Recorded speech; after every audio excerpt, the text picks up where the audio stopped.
Welcome back to the Bougie Book Pod. I'm Tara. And I'm Kira. And first, I feel like I need to talk about my t-shirt I because know. I noticed that when you walked in. it's an important t-shirt. I'm wearing it because it was like wear music band t-shirt today at school. Oh. But this shirt is vintage. It's 29 years old.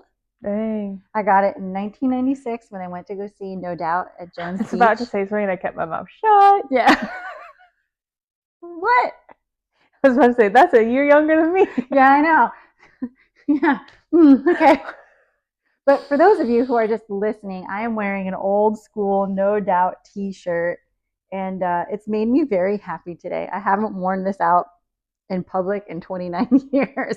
I bought it. Yeah, usually I would buy t-shirts at concerts. I do buy t-shirts from concerts, but I usually buy them like oversized, and I just wear them to like bed and stuff. Oh, yeah. But like when I got this, I believe it was summertime, so it wasn't like I could even wear it to school the next day and show it off. I may have worn it a couple times at school, but like since then, it's literally been almost 30 years since I've worn this t-shirt. Dang. Got a lot of compliments on it today. And then I was telling Izzy about it, and he said, you shouldn't have worn that because now everyone knows how old you are. Oof. And that kind of hurt my feelings. I was having a good day. It's okay. I was having a real good day rocking my old No Doubt shirt. I mean, one thing about you love Gwen. I do love Gwen. She is my favorite person in the world besides my son. My parents went and saw Earth, Wind, and Fire. Not last night, but the night before. What? Yeah. In Michigan? Yeah, I know. It's shocking. That literally up where I live. Fun fact about me, every time someone mentions Earth, Wind, and Fire, immediately in my brain you think of September? Oh. That, but I also think of New Year's Eve. Every New Year's Eve of my life, my parents would go out and I'd be home with like my grandma or something, and I'd be watching like Dick Clark's Rockin' New Year's Eve. Yeah. I swear for a good chunk of my life, they were always on it. They were always playing some sort of song. So for me, Earth, Wind, and Fire, it's like party time. It's New Year's Eve. Let's ring some bells. It was my class song. September? Yeah. Really? Mm-hmm. Like for your senior year? Mm-hmm. That is fun. Mm-hmm. And then at one of my friends' weddings who I graduated with, they played it and they got married in September. It wasn't the 21st, but one of my really good friends, his birthday is the 21st of September. I want to get married on the 21st of September so bad. People are like, what? I thought we were listening to Assassin's Sorry, this is now a music podcast all about Earth, Wind, and Fire. Anywho. Well, sorry about that. We just got real excited today. Well, I just wanted to say it because in case someone was watching, like, why is she wearing like a sloppy t-shirt? So if you're not watching, you can see us on Spotify video or YouTube. That's okay. I wear a t-shirt like every single time. So anyway, today we're going to get into The Assassin's Blade, the prequel to the Throne of Glass series. We both read it third. So first is super popular, third is super popular, and then I think fourth. Yeah. A lot of people were saying first. Yeah. I feel like that's all good and well, but for me, I really liked doing it third because like I said last week, it made me think of like when you're watching a movie or a TV series, something crazy happens and then the next episode is, 5 years earlier and you get like a better understanding of them. And I think it didn't ruin, like, certain things that are going to happen, but you're still, it's kind of like when you watch Titanic and you're still hoping they don't hit that damn iceberg because you want them to survive, but it's not going to happen. I think it had more of an impact on me going backwards, having read the first two, because I'm already invested in Celaena. I'm already invested in her story, and I'm just, it just made it more impactful for me. And I liked reading it third because Sam was a person. Yeah. He was important to her, but you don't know the backstory. Yeah. Like, it's like you have the nuggets, you just get filled in. I feel like if I read it first, I wouldn't care about the story as much. I don't know if that sounds bad. Like, oh, okay, this is like whatever, moving on. But yeah, I mean, I can see why people like to read it first. I read one person said, they made it a prequel because it's supposed to be read first. I'm like, actually, no, because if it was supposed to be read first, she would have written it first, but she wanted to start the story at a specific point in time. And now we have the luxury of going back. Yeah. I love that. Some people were very like, not even in the comments when I posted it, one person just said if it's a prequel, it's meant to be read first, whatever. Mm-hmm. But then, like, ironically, I was scrolling on TikTok and someone's whole TikTok video was like, say it again, if it's a prequel, it's meant to be read first. I'm just kind of like, for me personally, I don't like the people that are so aggressive on like TikTok about things. Same. Like, I'm literally just a girl. Like, I'm literally just a girl reading. I'm just a girl who likes to read. Like, just leave me alone. And anything we say is not like, you have to read this like this.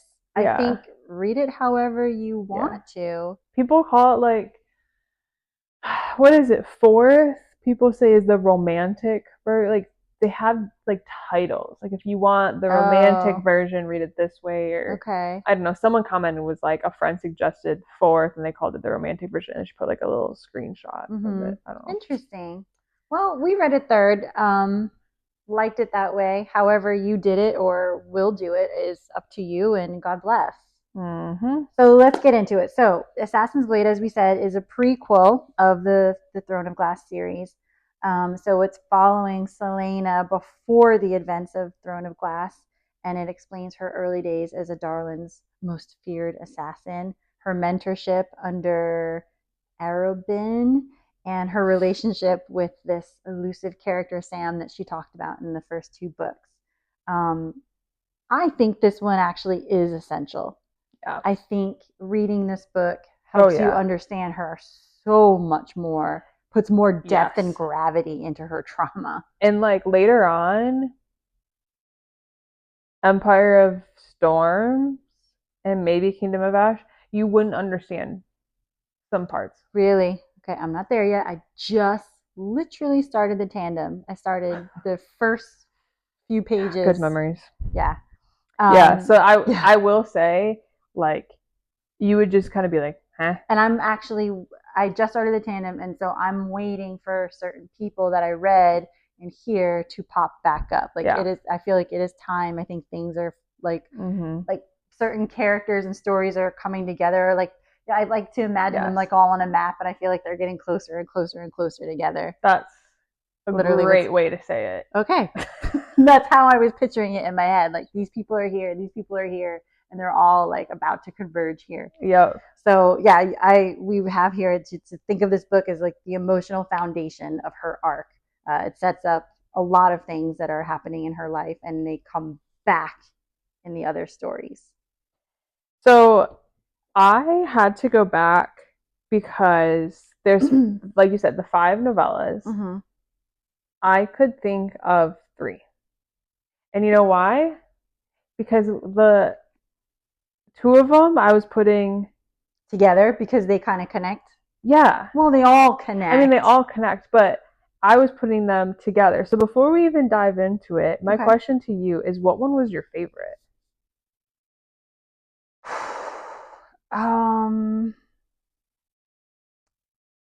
Which one was my favorite? I say that as someone who like has a hard time answering that question too. That is really hard. I feel like I'd have to pick. For some reason, The Assassin and the Healer really sticks out to me. I really, really liked that one. I liked them all.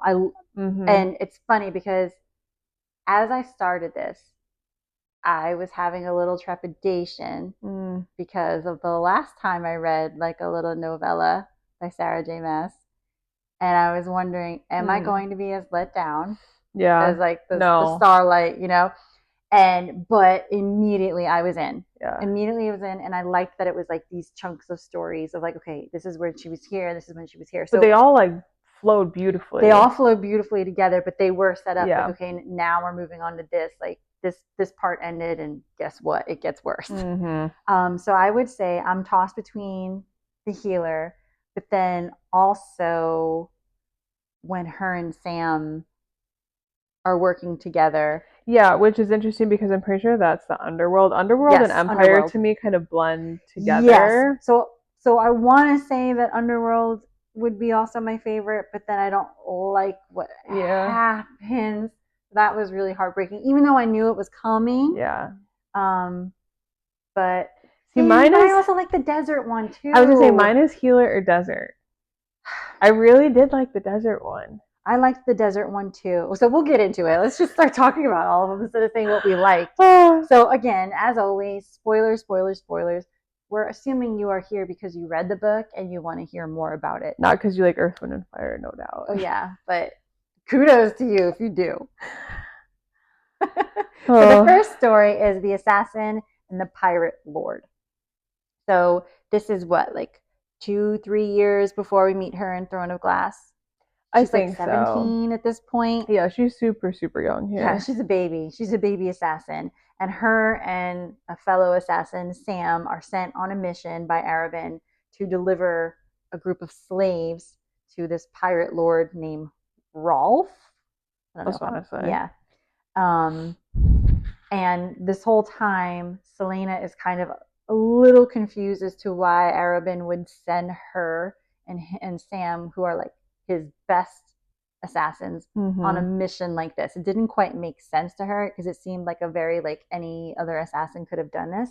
But she realizes that the slaves, a lot of them are children, innocent people, and she is immediately just disgusted and upset by this. And you start to see, like, it looks like this may have been the beginning of when she's emotionally breaking away from Arobynn and the things that she has to do. Like, there seems to be a conflict here. It seems like the first time that she's got a problem with what she's sent to do. And at first she can't quite trust if Sam would understand that. Because they butt heads in the beginning. They butt heads a lot. You get the sense that she's number one, he's number two, and there's a little bit, I don't know, jealousy, like at him wanting to be number one. I'm not really sure, but they're mean to each other. But it's almost like that kind of mean of like, I don't want to say siblings because of what they become. Like playground mean? Yeah, playground mean. Yeah, that's what it felt like. They were just always teasing each other, but never like in a super biting way. It was just, digs. And eventually Sam kind of gets to her where she admits to him, like, yeah, I don't like this and I'm not going to stand for it. And so if you want to be a part of this, cool, but I'm disobeying and I'm going to free these slaves. Yeah. It seems like it was almost a test for her. Yeah. To see like where her moral compass was being an assassin and whatnot, and like obviously fails in Arobynn's eyes. Yeah. He has a name that when I was reading it, I was like, yeah. It which is like not a hard name, but anyway. Yeah. It does feel like it feels like it was tested. I was looking for her age and I couldn't find it. Because like you said, why send your two best just for moving slaves? She was confused by it too. She's like, there has to be something more to it, or perhaps it was a test. He wanted to see like how far he could push her, and he could not. But like this whole big thing goes down where her and Sam come up with this plan of like getting Ralph, the pirate lord, super drunk and causing a distraction where all these pirates are fighting each other, so that one of, I think, Sam could get to the ships and free these slaves. And it was like this big crazy thing where they had to, like, first of all get these slaves out of chains or whatever, kill the people who were on the ships, and then it was like, now we need to get you to another ship. Can you get, and some of them didn't even speak the same language, but the pirate was already like on to them about it, and it becomes this whole big fight in the streets. And I don't even remember how they win, essentially, but it gets to the point where Celaena bests this pirate and is like, you're gonna do this, you're gonna say this, and if you don't, I'm gonna kill you. And I can't remember exactly how it goes down, sorry, but I do remember feeling like, wow, here's this 17-year-old girl and she has just taken down this pirate lord, and she got him in such a position where he had no choice but to agree to her terms and let all of those slaves go. How did you feel about Rolf? This is really interesting to me because processing now that you read this but you haven't gotten to whatever is like, so he comes back, so fun for me now. Okay, so I got the impression that he is not all bad. Yeah. I got the impression it was almost like a Jack Sparrow type thing where he does the things that he needs to do for him. He's just not drunk as much. He's not drunk, right? As much, yeah. He does the things that he needs to do for his people. And for his cause. Yeah. But very loyal to them. Yes, he's loyal to his crew, his people, and his cause. But I don't think he's seeking out to do like great damage. Yeah. He sees these slaves as like, it's an ends to a means. I've got to do this. We've got to make money. It's happening all over the world. Like, I'm not the only one. But I think he also, in his submission to Celaena, is showing that he respects her too. Mm-hmm. And so now I know he comes back because of that. I mean, I'm hoping he comes back. I feel like she wouldn't have written a lot of these things if they weren't important later on. So, but yeah, I get the sense that he is not as bad as he seems. Mm-hmm. And I'm hoping he'll come back in a way where like a debt will be paid or something like that. Yeah. For me, like, exactly like you said, when I first read it, it was very Jack Sparrow, like, almost like, he's like impressed by her. He's kind of like, well, like, I kind of wish you were on my team. Yeah. Darn it, lost that business opportunity or whatever. Like, move on. I don't know how to explain it without diving into it. But yeah, he, Skulls Bay, that whole, I really did like, and for some reason, there's so many things that happen in this series, but them freeing the slaves is still like very vivid in my mind. Like, could I regurgitate it word for word? No, but like, could I close my eyes and like see it still? Yeah. Yes, like I could sense like they're like under, what do you call that? Like the whole, I don't know any shift language. So sorry. I think so. I mean, I grew up on an island. You think I would know these things, but I do not. But I could like imagine them all like in that undercarriage or whatever, and like it's probably dark and nasty smelling, and they're all probably like emaciated and dirty. Like, I could see it. Yeah. And there was just one guy who was willing to admit that he understood their language. I'm assuming English. I don't know. And he was like kind of helping between him and Sam. And then like Celaena was waiting for Sam's signal, and then it didn't come. Yeah. And she almost lost him. I mean, it was like a super dramatic. Oh yeah. It was good story. Like, my goodness, like, just think about like if you were to make it into a movie, like how much there is there, how much good content there is for like just good action. Oh yeah, it was a really good scene. Yeah, I think she explained it very well. I will say, in ACOTAR, the war was kind of hard for me to picture. Same. But in this series, everything smelled very vivid. I agree. There's only one book I think that I had a hard time with, which is Tower of Dawn. Okay. I think I had a hard time picturing that one, but interestingly enough, I can see the whole scene, like with the slaves and the bay and everything. So yeah, then they have to go back and deal with the. And then Arobynn finds out that like they freed all the slaves. He's lost a bunch of money. He is none too happy. I mean, I don't remember what they thought he was going to do to begin with. Like, obviously he's gonna. I guess they were just. I don't think so. At this point, they get punished so severely, but I don't think he probably had ever punished her in that kind of way. Yeah. She was probably expecting a punishment, but not to the degree of what happened. Yeah. So they do get back, and Celaena is like beaten to a pulp, and we're led to believe that probably Sam was too at this point. Yeah, they made Sam watch. And Celaena, her punishment is she needs to go to this red desert.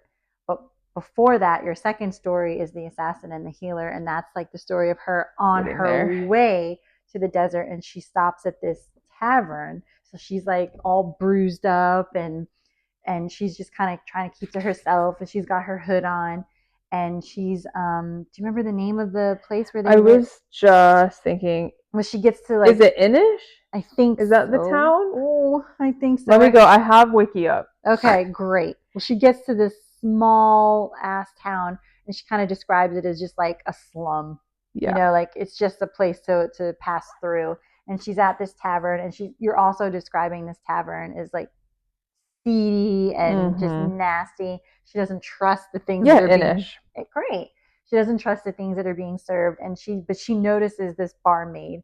and like I guess this barmaid kind of stands out. She's kind of meek, but she's doing her job really well, and it seems like she understands the environment and how to like get through the people and get through her job and get through her day. And her name is Irene. See, I feel like people say literally like Irene. Irene? But I don't know. Well, it's spelled Yrene, and I was pronouncing it like Irene. I think I'd said it like that in my head too. Well, we're probably wrong. Who cares? So Irene, she notices Celaena. Seems like she notices a lot of things. Like she's very like observant, and she's got her eye on her the whole time, and she's thinking, oh, she's gonna get mugged or this and that because clearly she's got the money, but she doesn't. And I can't remember how like they even start talking before. But before that, I think they have like a little bit of an interaction, and Celaena is just kind of very dismissive to her, but you know, recognizes, like, kind of notices her. But it's afterwards where the story really picks up, where Irene is getting ready to close up for the night, and she goes outside to deal with like the trash or something, and that's where Celaena slips out because she's like all antsy or something.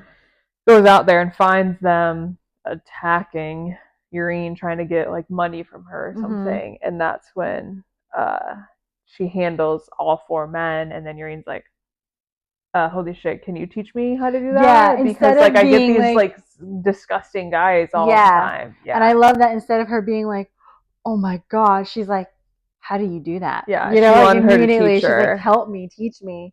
So she does. And she does. And I think there's more to that interaction too.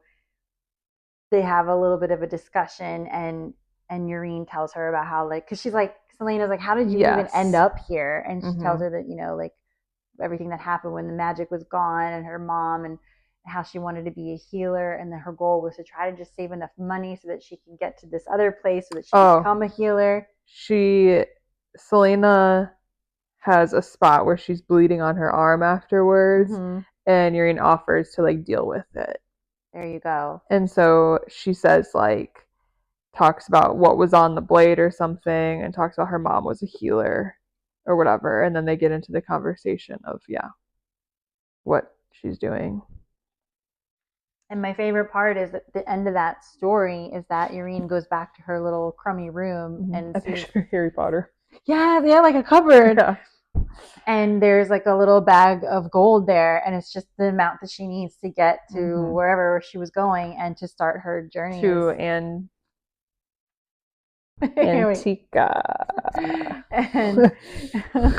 and she makes the decision, like, yeah, tomorrow I leave, and it's gonna start my journey to be a healer. And I just love that. And immediately, I think I texted you, I was like, does Irene come back? She has to come back. I hope she does. And I hope like it's a great scene where she heals Aileen. And how are we pronouncing her name? I say Aileen. Aileen, okay. I just got real self-conscious real quick. But that was the assassin and the healer. I'm like a super fact checker right now. Okay. What are we checking? Antica. That's where she's going. Okay. In the southern continent. I don't remember any of the names of the places. I'm going to tell you that right now. I don't know why it's clicking with me today. That's wonderful. You are on fire. Teamwork. Don't ask me how to pronounce the names, but I got the So that's the end of that story. And then we move into the third one, which is when she makes it to the Red Desert. Finally gets there. And this is supposed to be her punishment. With the silent assassin. They remind me of like a bad movie you'd probably find on Netflix. I mean, not a bad movie because I do love it, but like a movie where it's like monks that kill you. That's what I pictured. Yeah, like assassin monks. Yeah. Monk assassins. That's literally what I pictured. Yeah, me too. I was picturing them in their robes and like trying to think of like how I would describe like where they live. But for me, it was like made out of like clay or mud or something. That's exactly what was in my brain. In the middle of nowhere. Everything is like orange, yellow hues. Yes. That's what I'm seeing. Yes, I was picturing like long wooden tables. That's where they ate, you know. Yeah, everything was open, very airy. Yes, and so this is supposed to be her punishment. So Arobynn has sent her to meet with this assassin, the silent assassin. He's like the one who's in charge in this part of the world, and supposedly the best next to Arobynn. Yeah. And it's like, you cannot come home until he gives you like a letter of recommendation. Yeah, like, yeah. Like, he has to approve of you. And so Celaena is kind of cocky, thinking, this should take a couple of weeks. Yeah. But what she learns while she's there is that, one, he's silent, he doesn't talk, and that like your lessons with him will start when he's ready to ask you. But until then, you gotta just be with all of us. Yeah, and here she meets his son, Ilias. I'm gonna just go confidently and say Ilias. Okay. The master's son, and then Ansel. Does Ansel have red hair? Yes. Okay. I'm seeing it as red hair. Yeah, that's how I remember it. Ansel, who's like her BFF there. Like, they go through the trainings together. They do, because they have to pull their weight. They have like chores, essentially. Don't they have their like jobs and stuff? And they have this bond. And you're really rooting for Ansel. Yeah, you are. You really like Ansel. You like Ilias. You like the master. There's no one here really that you're kind of like, And it's interesting because you get the sense of like, this was supposed to be a punishment, but in my view, this place seemed a lot better than where Celaena is from. And just in terms of like, there seemed to be a mutual respect amongst all the assassins. Yes, it didn't seem like the Keep. Yeah. Where like the Keep, it just felt like dark and tense, and like, yeah, she had a room there, and like she got paid well, but it was like, you're always on edge. Yeah, like all the other people that you work with, you can't quite fully trust them. Yes. Absolutely can't trust Arobynn. No. And there didn't seem to be like a respect for Arobynn. It was just like a fear. But this seemed better to me. The only drawback is that they're in the middle of the desert. And that didn't seem like fun. So she's more about like, wants to be in the city to be able to get her dresses and things like that. But in terms of people, and I guess, I mean, at the end of the day, they're assassins, but I wanted to say like values, it seemed more of a family there as opposed to the chaos and secrecy at the Keep. Do you remember in Divergent? Have you seen Divergent? Yeah, I read the series. Okay, the happy Amity or whatever, they like live off the land. Okay, yeah. I remember they have to like escape to Amity, and they're all like growing the crops, and they sit together. Like, that's how I picture this place. That's the total vibe, yeah. Like on the verge of being a cult, but like a happy cult. Well, until something happens, yeah. Yes, definitely cult-like. I imagine that like this leader, he probably sleeps with any woman that's there, because they probably are all like just like they look at him like almost like God. Yeah. But she and Ansel go into the closest like town. I don't really know what to describe it. I guess you would call it like a little silly, like a market town. Yeah, it says like Xandria. I don't really know. I was looking up the name. And they go there to like talk with the ruler to help negotiate a treaty between the town and, I want to say, the Silent Assassins, or like the Silent Assassins and another assassin group. I can't remember exactly. The way I pictured it, it was more like their kingdom, quote unquote, like the ruler there, like the government there, and the assassins, like they were like butting heads. Yes, and there was like a constant fight going between the two of them, where the rulers or whatever, the government was trying to assassinate the silent assassin or the leader, and vice versa. Yes, they had like this big, it almost felt like a turf war. Yeah. And this is when Ansel gets this great idea to steal the most prized possession they have, which is this Asterian. That's how I horse. Yeah, that's how I pronounced it. And so she and Celaena steals some other horse, I think, and then they hightail it back. And I think this is the turning point of when the master finally decides to train her. Yeah. I think so too. I know she kept trying to talk to him, and he would only like give her signals. But then he does start training her. But he never speaks to her. It's like all these like little hand signals or whatever. He points, and bless her, she figures it out exactly what he's trying to teach her. But a lot of it is like almost like patience type stalking things, like being very stealthy. Yeah.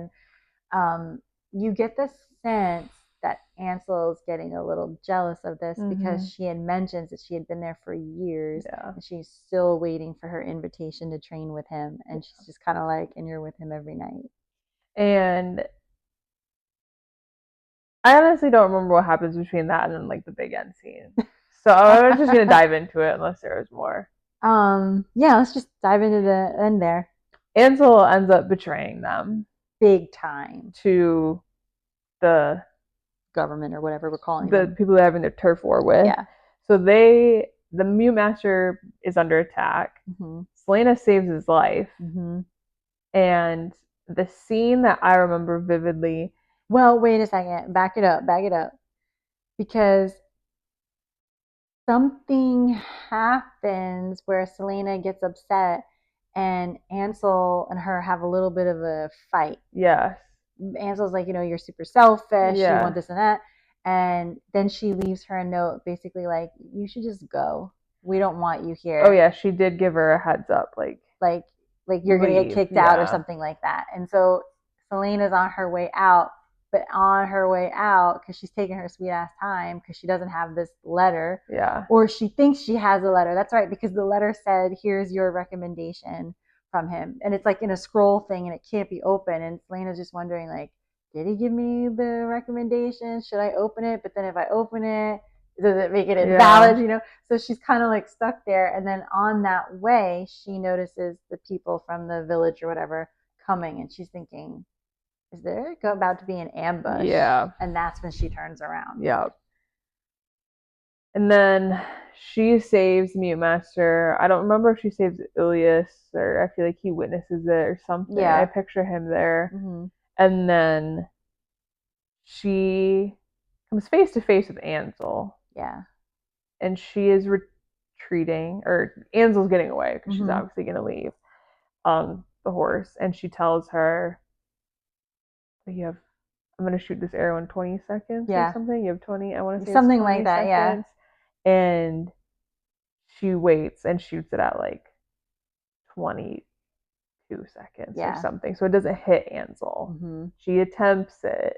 So it looks like she does. Yeah, and I think the way that it was written, that Ansel knew it too. Yep. Like she could have killed me and she let me go. Yep. Because her and Celaena had like this bond about being females, about people like letting you down, about the trauma, about like trying to take back your power. And Ansel was trying to like convince Celaena, come with me because this is what we talked about. And Celaena was like, not this way. Yeah. So, but she does let her go. And so, it reminds me of totally different, but only in terms of like in Harry Potter when Harry kind of saves what's his name, Wormtail's life, and then it comes back at the end because they wanted to kill him in the third book, and Harry says, no, my parents wouldn't want that.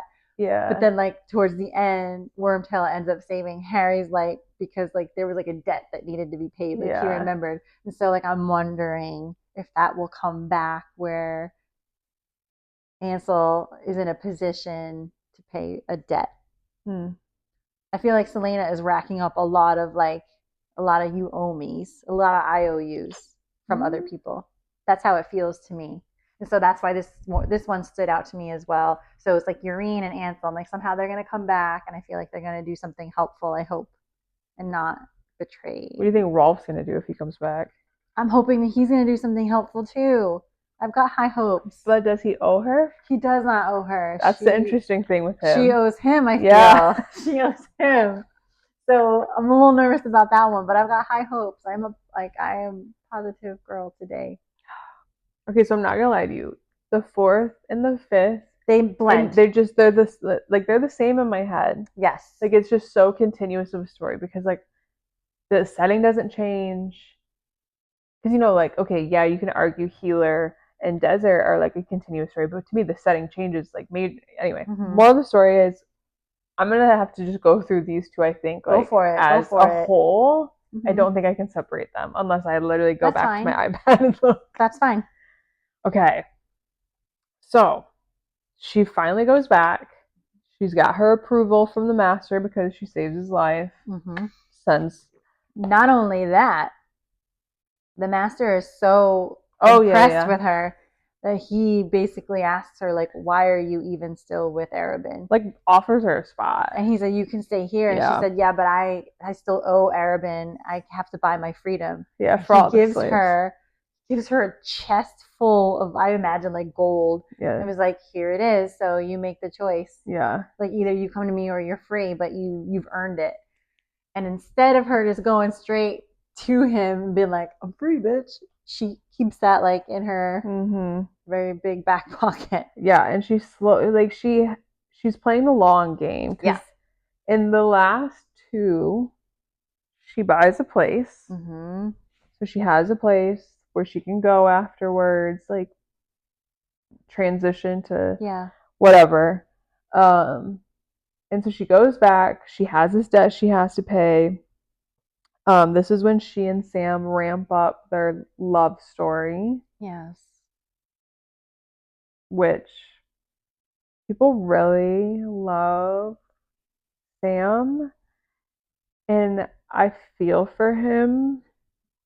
But I was just like, I don't know, maybe it's like if there are people out there in Fourth Wing that don't have a strong connection to Liam.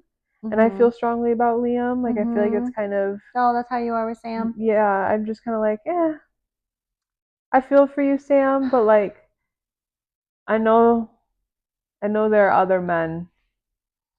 Let's get to them. Gotcha. I think I'm one of those people who is, I guess I would say, Team Sam. I feel for Sam.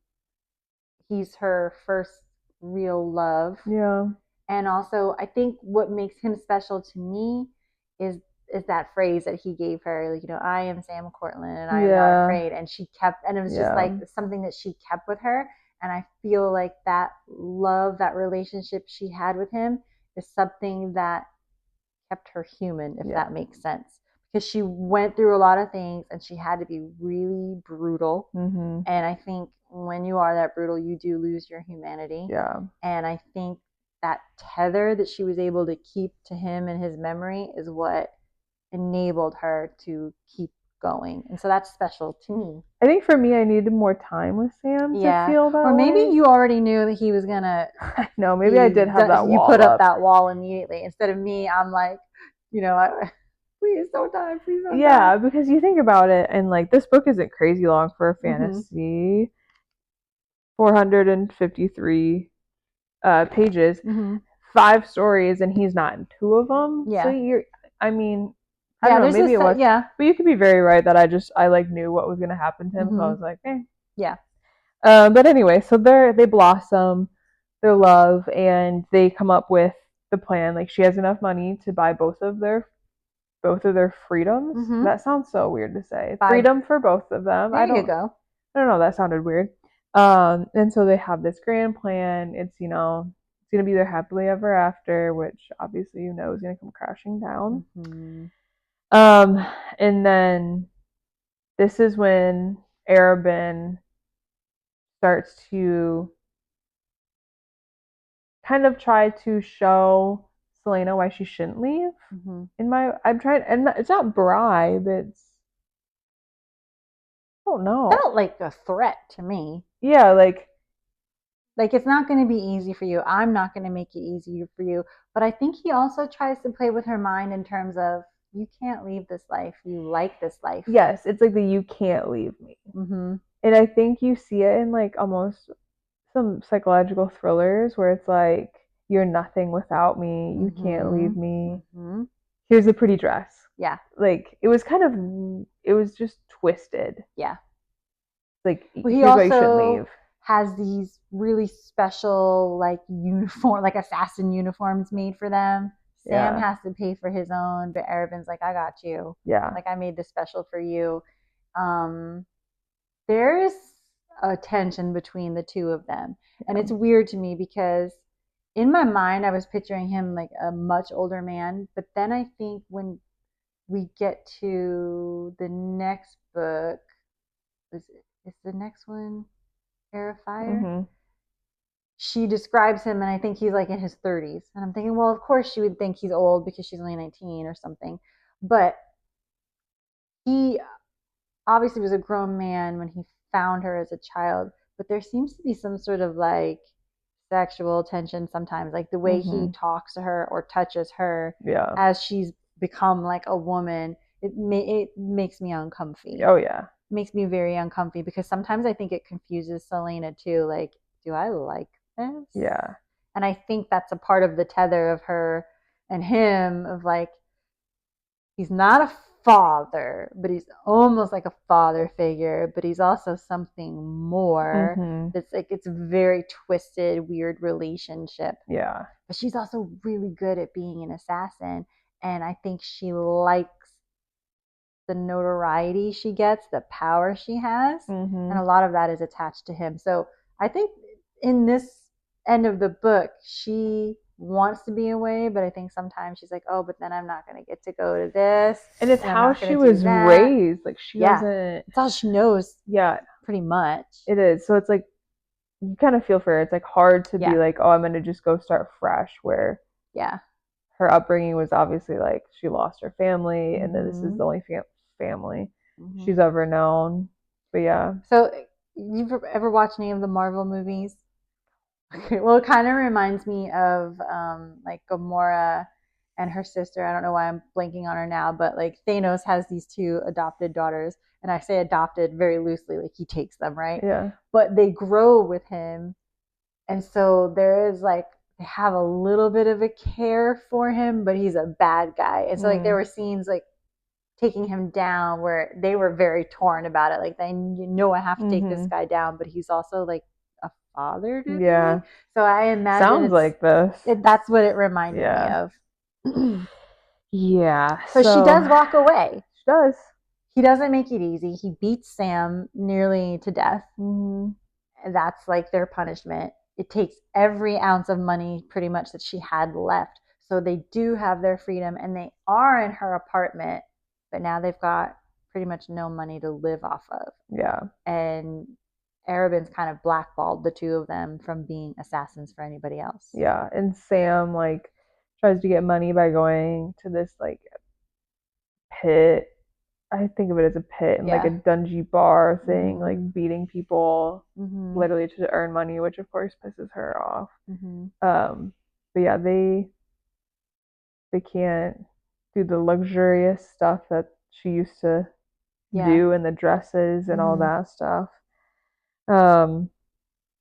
So this is when everything comes crashing down. Yeah, as you knew it would, because she has stated in the other books that Sam is no longer with us. You know Sam dies, and you know she ends up at the salt mine. Yeah. So like, you know.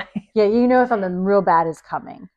So they get set up, essentially. And this is where, for me, it gets tricky, because I can pull up the names and whatnot, but I can't remember exactly who. They go to kill this heavyweight guy. Yeah, I'm picturing like a mob guy. Yes, like someone who you're like, you're going to take out who now? Like that type of status to me. Yeah. What's his name? So how this happens is Arobynn shows up at the apartment when Sam is not there, and is basically like, you know, little birdie tells me you're struggling, you can't get by, I'm gonna throw you a bone here, and I have this job, no one else can do it, it's gonna get you a great deal of money, so you can even leave here, you can leave, what are they, Rifthold? Yeah, you can leave here, and it'll set you and Sam up. And Celaena's like, where's the trick? He's like, no trick, I know nobody else can do this, wait till you hear the person's name, then you're going to know why I've asked you. And so yeah, it's like this big time person, and Sam is not happy when he hears about this, and he is like, I have to be a part of this. But this is saying something so different, but I remember it your way too. Was it Sam who got the job and not her? That's right. Okay, I'm wrong then. But that's right. Sam got the job from somebody else, and Arobynn's like, word on the street is this is what Sam's about to do. Because Arobynn, she goes to buy the freedom, and he ups the price. Yes. So Sam gets this to help cover the cost. Yes. And Arobynn goes to her, not to hire her, but to warn her. You can't do this. Yeah. But I was seeing it that way too. I was like, I was like, yep. And then I was like, where right. did you I was say? totally wrong. It was Sam who Trying got to the find job, their names. and Celaena was pissed. Yes. And she was like, I'm going to do this with you. We're doing this together. They're going to kill this crime lord. Yes. And Arobynn is like, I already have heard about this. Yeah. Like, and so if I know, they know, and like, don't do it. Yes. And he gives her like another chance to come back to him. Yes. And she says, go pound salt. So they go on this mission. But yes, he comes to the house to warn her. Mm-hmm. That's why he does it. So they decide that they're going to. So I don't know the guy's first name. The crime lord, his last name's Jane, and his right hand man, Farron. Have you ever seen like any like British crime movies? That's the kind of people I was picturing. Like just like beefy. There's a lot of cigars. But but they've got like these like rough British accents, and they're like, that's how I was picturing. Yes. So they decide that they're going to take out the right hand man guy first, whatever, Farron. I don't know. And so Sam is going to go deal with him. Yeah. And he makes Celaena stay at the apartment. She wanted to go do some like reconnaissance somewhere else or like be on a lookout. And he was like, absolutely not. Yeah. I'll be back by this time. And then we get out. Yeah. And of course the clock just keeps going and going and going. And Sam does not come back. Yeah. So she leaves because like obviously she can't handle it. And this is where she comes across. No, she comes back to her apartment and Arobynn's there again. And he's like, Sam's dead. I don't think she goes to the keep.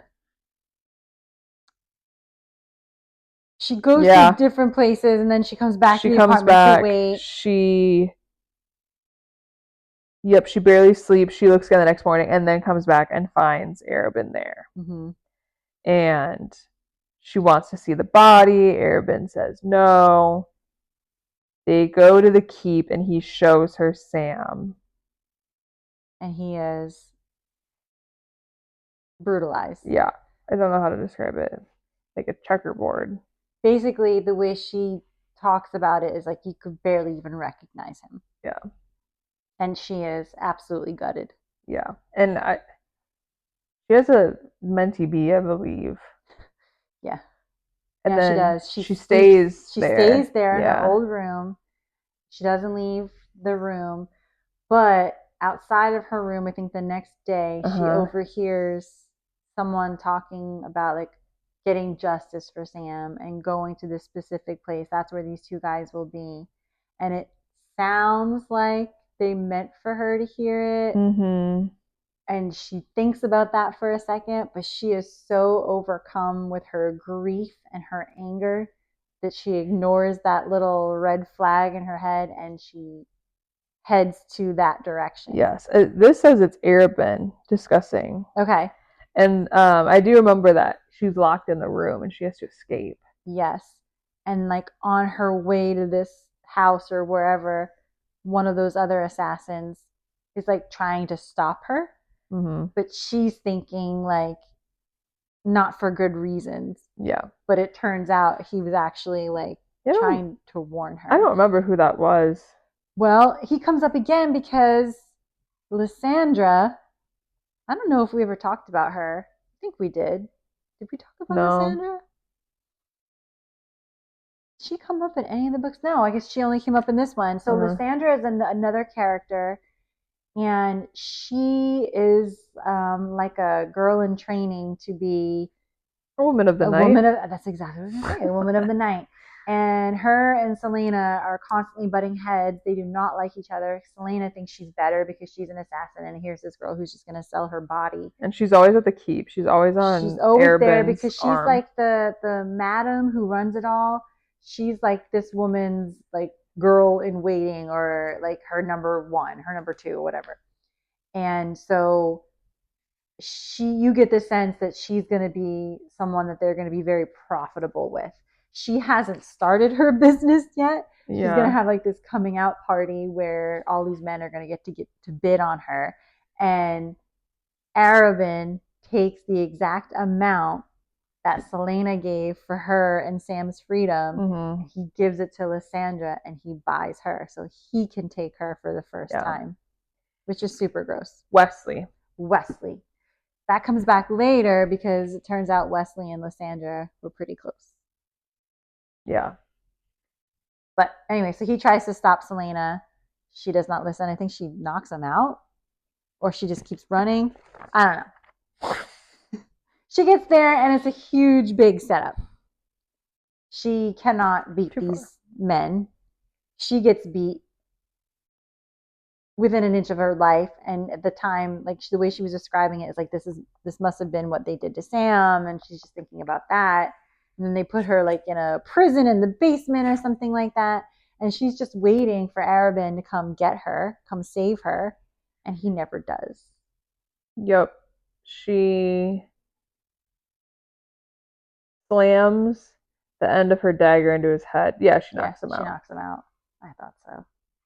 And no one comes to save her. Mm-mm. And they're like, we got something better for you. We're going to take you to the king.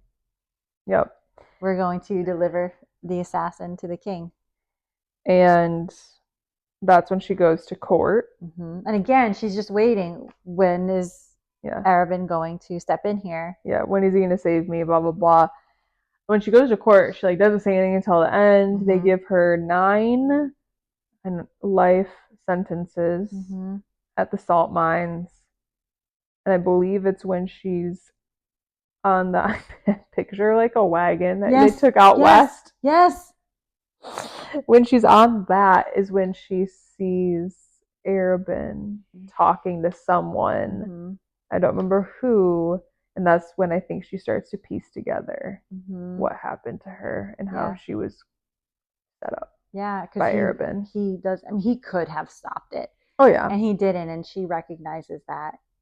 So yeah, she was totally set up and sent to the prison camp, and that's where that whole prequel ends. And you're just like, you put it down and you go, oh my god, like all the things that happened to this girl, you understand her so much more. Mm-hmm. You have so much more feeling for her, and now you're like, damn, I'd be burning down the world too. Yeah.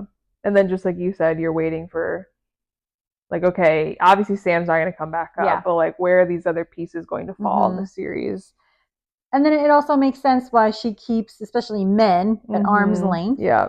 It makes sense why she had such a connection with Nehemiah and why that was important to her after the betrayal of Ansel. And when you could tell she was hoping that would be a good female friendship. And so just like, dang, another one bites the dust. I know. It's a tough one, but I think it's so necessary. You totally understand this girl. Now, I don't know, did this book come out before the series ended? Because I'd be curious to know, like, if she gave you that information at the very end of the series or somewhere in the middle. We have to look that up. When was Assassin's Blade published? Well, while you're looking that up, just 2014. Oh, well, you can just look in the. So then we got to look at when. 2012, I think. Oh, it's right here. Crown of, yeah. So this Assassin's Blade was. So yeah, it's published in the order that we read it. There you go. Yeah. So I think that's the way it probably was meant to be read. It was like, let's take a step back. Yeah. So you can understand everything that's about to happen to her. Yeah. Now I feel vindicated. Come at me. I'm ready. So rating wise, just because I have this up right now. Oh, I have it listed. I have a 4.36. Is that what you have? I have 4.21. I don't know. Well, I guess when I looked it up, maybe other people have rated it since then. Possibly. 4.36. I mean, it's still up there. Yeah, I think it's pretty good. Yeah. For a prequel. Yeah, exactly. I feel like prequels are normally like, it was fine. Exactly. But I have to read you this 1-star review. Yes, please. Because oh God, it just is so funny to me. Can we talk about how bad of an assassin Celaena is? All the 1-star reviews are so fixated on her. Is this a man? Is this a man? The name is Rowan, but the picture is a chick. Okay. I think it's a bot. Okay. And then it literally says, like, falls in the first trap made. If this is the most powerful assassin in all continents, then God help the worst. Oh, come on now. And then someone else's 1-star was rating it 1-star because I randomly, by the way, this was 2 years ago, this review, rating it 1-star because I randomly remembered that Sarah killed Sam. That's funny. Oh. I'm gonna have to like post that one. I like that. Oh man. But yeah, other people just complained about Celaena being like entitled. We talked about this last time. I don't agree with that. I think she's a teenager. She's been through a lot, and I think the things that she's entitled about or bougie about, I think that's just her way of dealing and masking and getting through. Yeah. In my humble opinion. Yeah. This guy said he rated it 1-star because he wasn't emotionally attached to the characters. What? He said the stories are fine, they're action-packed, but in the end, none of these stories really contribute much to the overarching plot, character development, in my opinion. Sure, you find out some information that you wonder about after starting the series, but they aren't life-changing. Which I wonder, like, did he finish the series and then think about this? Because all these stories are very important. I haven't even finished the series, and I can tell how important they are. Well, I don't like him. Just kidding.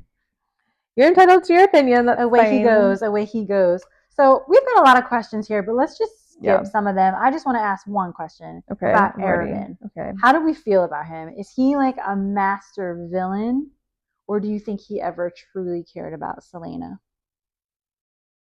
You know, it's a great question, and now that we're having this conversation out loud. Before we started, I mentioned a character, and you were like, "Huh?" And then I realized he probably hasn't even come up yet. Probably. That's hilarious. I forgot you haven't finished the series. No, I haven't. Anyway, that comes to answer my question. No, just because there are so many terrible people, and there's way more terrible people than him. However, but like there's another person I mentioned that you don't even know who it is either. Okay. You did? I mentioned 2 people I think that I don't think you know who they are. Okay, I don't remember. That's good. I'm glad. I'm happy for you because there are so many effed up people in this series. Yes, there are, but I think he's a complicated one. He's definitely a villain. Yeah, he's obviously a villain. He's definitely a villain, but he's a complicated one because I think there are moments where he does love Celaena. Yeah, and where you rank him and the villain. Yeah, once you meet other people. Once you're done, is like, you're not top 3 in my opinion. Damn. But you're top 5, I think. I think. I don't know. I think he needs to see a therapist. I think he's got this weird, I raised you, but I love you in a weird way. I think it's like, I don't want anyone else to have you. I had to kill your lover. Yeah. And now I'm sending you to the salt mines, and that doesn't make sense if I love you. Yeah. I don't know. But like, he has to give her a lesson or something. I don't know. It's a very complicated one. We should ask all 5 of our listeners. What do you think? This is so funny. I need to. What book are you on? Why do I? Oh, you said tandem read. I'm on the tandem read. Good Lord. Okay, sorry. All right. Sorry. All right. Can we pause? Oh my God, I didn't realize you had all these things down here. Yeah. Okay, pause. She okay? Yeah, she's okay. Okay. She's fine. Okay. She's fine. Okay. She's ready to eat in a couple minutes, so that's why she's gearing up. Okay, because the mama in me is just like, I know. I knew that you're probably sweating over there. I am. I'm not saying anything bad. I'm just like, baby's crying, and she's like in and out of crying, so it's like you think she's good, and it's because she's close to her time to eat. Gotcha. That's why. I was really, really horrible as a mom in terms of letting him cry. Like, I just didn't ever want to hear him cry. It was more like so the reason I didn't sleep is probably mostly my fault. Okay, this or that. Okay. At this point, don't think about the other books. Try really hard. Don't think about any of the other books. Okay. Sam or Cale?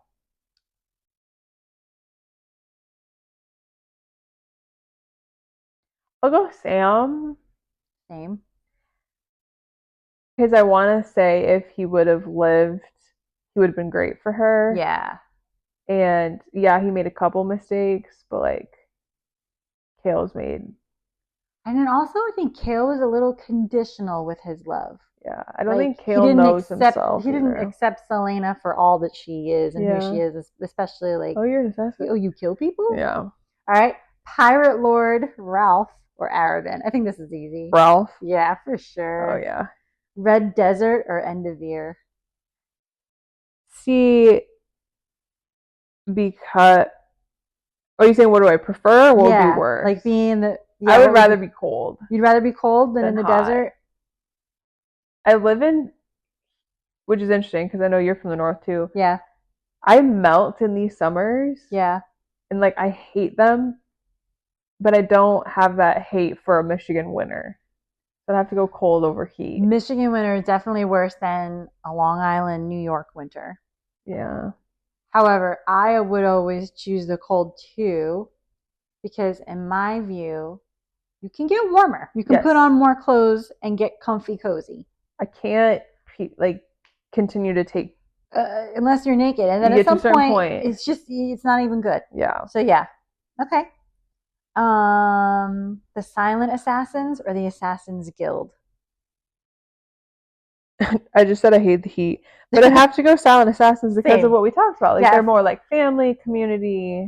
With the heat aside, yes, I want to be like I imagine them all in like yoga poses. Exactly. After they do some training. Yeah. And I'm down with that. Yeah. All right, Ansel again. I guess maybe I'll answer this one. It's like forgive or forget. Yeah, you answer. I won't. I would forgive her. Okay. I would forgive her, and I hope that doesn't come back to bite me. Okay. Would you rather be in a fancy ball gown or assassin leathers? It's tricky. Because I like athletic clothing, but I do like dressing up every once in a while. Uh-huh.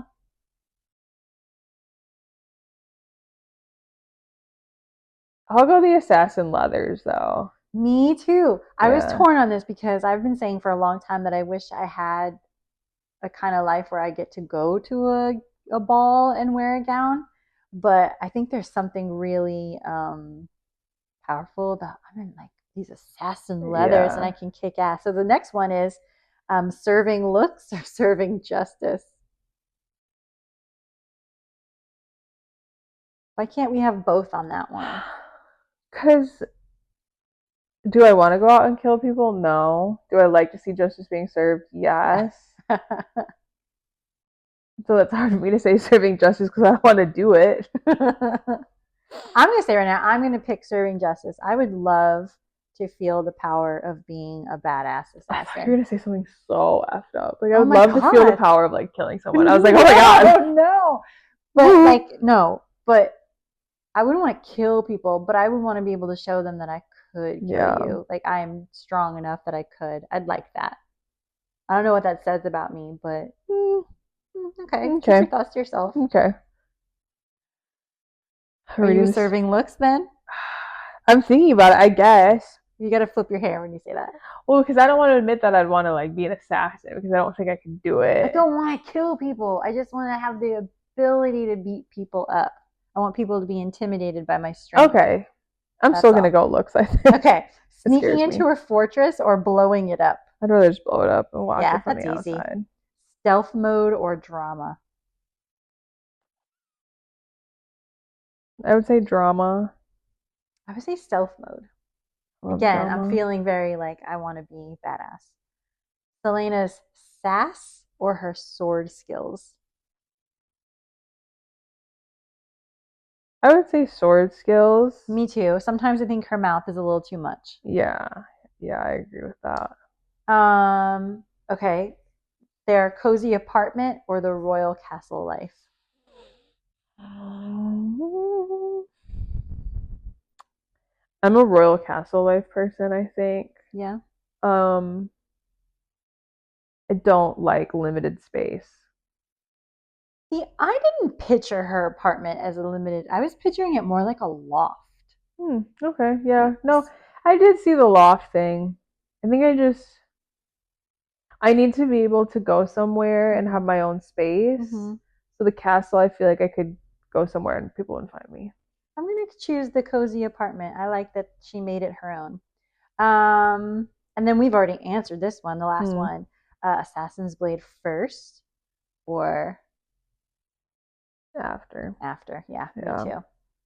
And then I just kind of had some people in my brain as I was reading it, like if I were to cast them, and I know people are going to hate me for my casting. I don't know a whole lot of these, but the ones I do know, I agree with. You have to remember, I am much older than you, and so new actors, I don't know them, and so I think the person that I chose for Celaena, she's not old by any means, but she might be too old for this role. But I notice her as like, and she's been in Marvel movies. She's blonde, she's badass, she's worn leathers.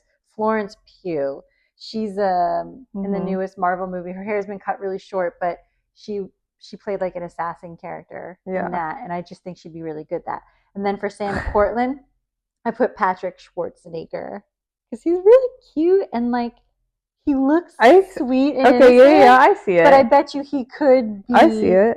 Yeah. The next one, I don't know who that is. Okay, I've chosen him before for somebody else, and I can't remember. But Michael Fassbender, he is a British actor, I believe. He was in another one of those comic book movies. He's got reddish hair. He doesn't have long hair, but they could probably make his hair long. And he could do it. If you see a picture of him, I'll find it. For Ralph, I thought it'd be fun to put Jared Leto in there because let's see what he could do. Why not? I see that. And then Urine, I put Zendaya. I like that.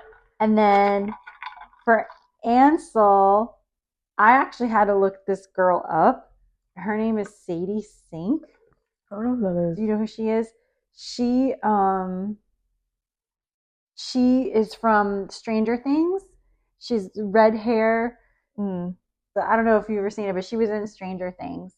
And I can see that. So, but let me show you Michael Fassbender because I just think he is so handsome. I could also see Ansel being the chick from Game of Thrones. Yes, that's the actress that's married to Kit Harington or whatever. Yes, that's Michael Fassbender. Oh yeah, I know what that is. Yeah, and so he probably might be a little too old for Ansel if he's only in his 30s, but that's what I was picturing. I like to sometimes think of people while I read it, and sometimes I just create images in my head that those people don't exist at all. I think the problem is I see like the fan art on like TikTok, so like that's totally who I picture, so then it's like hard to see a human. But no, I like a lot of those. Thank you. I like those. I like the this or that too. Yeah, that was fun. And then you had because I was doing a filter on TikTok and it was Kiss, Marry, Kill. And so I was thinking for this book, but then I'm also thinking about it with having read the other one. So I'll make you answer it. Okay, so Kiss, Marry, Kill, we've got Rolf. Did I put Sam in there? I think so. Oh, okay, sorry. Sam and the assassin's the mute guy's son. Okay. Because I don't want to put Arobynn in there because like I'm gonna marry Sam. Yeah. Oh. I guess I would have to kiss the son. Yeah. And kill Rolf. Okay. I don't feel great about that. I feel like I'm most interested in there's like two, and I want to tell you this, there are two people that I'm most interested in for you to like, when it happens, for your text to come through. Oh. Of like two people from this, like as you read, I like picture you being like, da da da da, and I'll be like, ha ha ha. So people I haven't met yet. No, two people from this. Oh, okay. I'm waiting for the text that, Okay. I want to hear your predictions. Who those two people are going to be? Ansel, Okay. and Rolf. Okay. But I'm also hoping for Yrene. I want her too. All right. I want the 3 of them to come back. We'll see. Okay, well, that was fun. The next book is Heir of Fire. So if you haven't read it yet, get started, buckle up. It's a good one. It is a very good one. We meet my newest favorite character in that one. Who's your newest favorite character? Manon. Oh. And the minute I met her, I think I texted you. Mm-hmm. She's not good when you first meet her, but there is something inside of me that tells me she will be. At least that is my hope. Okay, so that's where I'm at right now. I hope you enjoyed this episode. If you did, please please, for the love of everything holy, comment, interact with us. Would love to talk about books with people, and share, subscribe, do all those things. Don't come at me in the TikTok comments. I'm going to make one too, and she'll post it. I'll do my Mary thing. Maybe I'll get a different group of people. Hopefully I know who they are. Yeah, it's for the whole series. So. Okay, so I might have to do it over and over again until I get people I know. Possibly. But, okay, well, thanks for joining us. Until next time.